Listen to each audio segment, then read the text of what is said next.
Casa, ya hemos visto que ha habido un pronunciamiento de la Presidenta de la República, un pronunciamiento del Ministro de Economía, el Ministro de Economía que ya se había mostrado en contra, que hoy incluso en un pronunciamiento se mostró en contra de este octavo retiro de AFP, pero ha señalado que finalmente lo van a respaldar en concordancia, digamos, con lo que había dicho la Presidenta de la República. Primero le quería preguntar esta acción política, digamos, contradictoria al interior del Poder Ejecutivo, porque en otras ocasiones un ministro de Economía ya hubiera dado un paso al costado. Buenas noches. Buenas noches, sí, definitivamente esto implica un golpe para el ministro de Economía, en el sentido que ya había expresado su opinión y ahora está cambiando. Creo que por temas políticos se le está prestando el apoyo a este octavo retiro y esto es bastante complicado porque es un tema que probablemente hoy día nos beneficie, pero como todo en la economía, todo lo que se gasta en un momento se tiene que pagar, ¿no? Y hay que recordar que el ahorro previsional es un ahorro justamente para la jubilación, para poder vivir los últimos años de la vida de las personas con algún ingreso que les permita subsistir. Yo sé que no son muy altos, pero digamos, si hoy día se les da acceso a esos recursos, lo que vamos a tener es que no vamos a tener dinero para más tarde darles pensiones. ¿Y esto ¿y esto qué significa en el fondo? En el fondo lo que quiero explicar es que esto significa que más adelante el Estado va a tener que asumir las pensiones, ¿no? Se dice que si sacan el dinero ya no van a tener acceso a las pensiones, pero ¿qué va a pasar con las personas cuando ya estén jubiladas? Obviamente van a pedir apoyo, va a haber presiones para pagar pensiones no contributivas, para aumentar probablemente la presión sobre el programa Pensión 65, y al final eso va a ser un costo bastante grande que los vamos a terminar pagando todos, ¿no? Y sobre todo las siguientes generaciones, porque digamos, si hoy día se retira el dinero, más adelante esas personas no van a tener una pensión, no les va a alcanzar el monto para una pensión mínima, y eso se va a tener que pagar con recursos del Estado. El Estado, que ya recauda poco y por otro lado tiene muchas necesidades de gasto, ahora va a tener que destinar más recursos en el futuro para ello. Ya la ley que se había aprobado hace poco traía muchos costos en el mediano plazo para el país, ¿no? En el sentido de que iba a haber una mayor presión fiscal porque íbamos a tener un mayor gasto. Y cuando tenemos un mayor gasto, básicamente, y los ingresos no suben, eso nos va a generar problemas en el sentido de que cuando uno gasta más de lo que tiene, solamente se puede financiar endeudándose y una mayor deuda puede ser contraproducente para el país. Y si hay este retiro, digamos, el endeudamiento futuro podría ser aún mayor. Y ese es el problema, ¿no? Porque una de las estimaciones que tenía hoy el propio ministro de Economía es por lo menos 8.6 millones de personas se quedarían con fondo cero con un eventual octavo retiro del fondo de AFP. Sí, hay estimados que dicen que en la actualidad tenemos como cerca de 3 millones y pasarían a ser 5 millones, ¿no? Entonces, el problema es que el sistema privado de pensiones se debe usar esos recursos solamente cuando hay una necesidad extrema. Y se podía entender en la época del COVID, ¿no es cierto?, que había tanta incertidumbre que había que echar mano a los recursos que uno tuviera porque era una emergencia. Pero esa emergencia ya pasó hace mucho tiempo y lo que estamos viendo básicamente es un intento populista por tratar de brindarle más dinero a la población, pero se les está haciendo un daño, ¿no? Porque al fin y al cabo lo que vamos a tener es que vamos a contar con más gente sin protección y eso es contraproducente para el país. Yo sé que salió el reglamento la semana pasada de la ley de AFPs y que ha tenido muchas críticas, ¿de acuerdo? Pero si esta es la respuesta a esas críticas, creo yo que vamos de mal en peor, ¿no? Porque la cosa puede ir escalando y puede poner en riesgo el futuro del sistema privado de pensiones si digamos, la vida o digamos, los últimos años de la gente que se va a ver desprotegida, ¿no? Entonces, es algo que hay que tomarlo muy en cuenta. Probablemente el reglamento se puede mejorar, definitivamente, pero de ahí pasar a un nuevo retiro donde todo el mundo que es, digamos, todos los economistas técnicos estamos en contra de ello, no solo por los problemas que puede traer en el corto plazo, sino sobre todo en el largo plazo, ¿no? Descapitalizar este sistema puede generar muchos problemas en la economía y, como le digo, hoy día vamos a tener los beneficios de estos mayores recursos, pero más adelante vamos a tener que pagar la deuda, ¿no? Vamos a tener que pagar la factura de lo que hoy día se está generando. Entonces, es una medida que yo lo veo dentro de una campaña electoral como una medida populista, y que simplemente puede poner en riesgo todo lo que la sostenibilidad fiscal del país en el futuro. Claro, es con miras en la campaña electoral, pero uno se pregunta, ¿y qué empujó a la presidenta a anunciarlo? ¿Qué gana la presidenta? ¿Qué piensa ganar? ¿Popularidad, más respaldo? Tiene una alicaída popularidad, dicho sea de paso, la mandataria. ¿Acaso fue por eso? ¿Por qué no respetó la posición de su ministro de Economía en torno a este nuevo retiro de AFP, ¿no? Bueno, yo creo que la explicación va más por el lado político, probablemente negociaciones que ni usted ni yo conocemos, pero de políticas se están pesando sobre este cambio de dirección que ha tomado el gobierno y que simplemente está dejando sin piso al ministro de Economía, ¿no? Y que no le hace bien al país porque perdemos credibilidad. En los mercados internacionales siempre se ha admirado la consistencia de la política macroeconómica y la solidez tanto fiscal como monetaria, y este tipo de iniciativas lo único que hace es debilitar un poquito más la fortaleza fiscal, y el problema es que si seguimos así esto puede ir empeorando,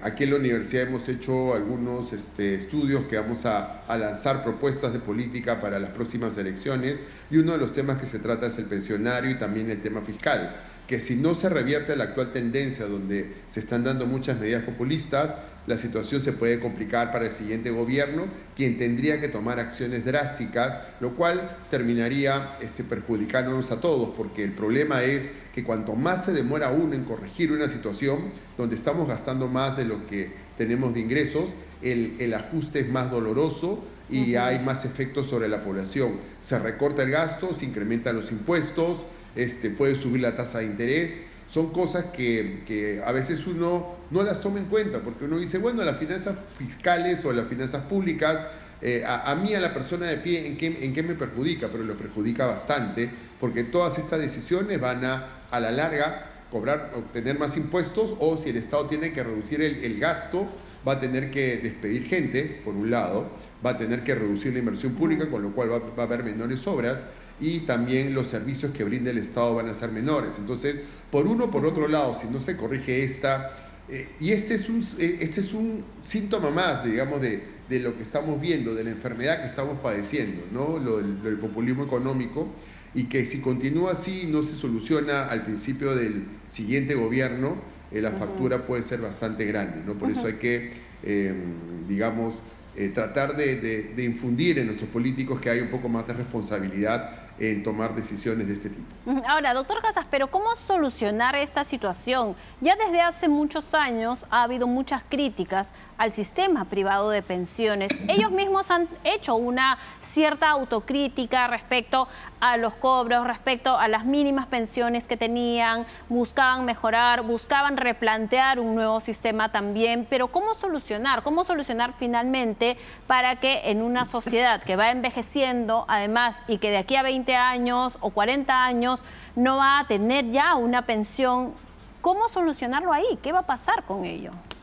Bueno, esto va por soluciones mucho más de largo plazo, que tienen que hacer una agenda de Estado más que una agenda de gobierno, ¿no? Esto significa también trabajar en la mejora de capital humano para que las personas puedan tener mejores ingresos, perdón, y en la medida que tengan mejores ingresos, van a poder ganar más dinero y contribuir de una manera significativa, con lo cual aseguran una pensión mejor.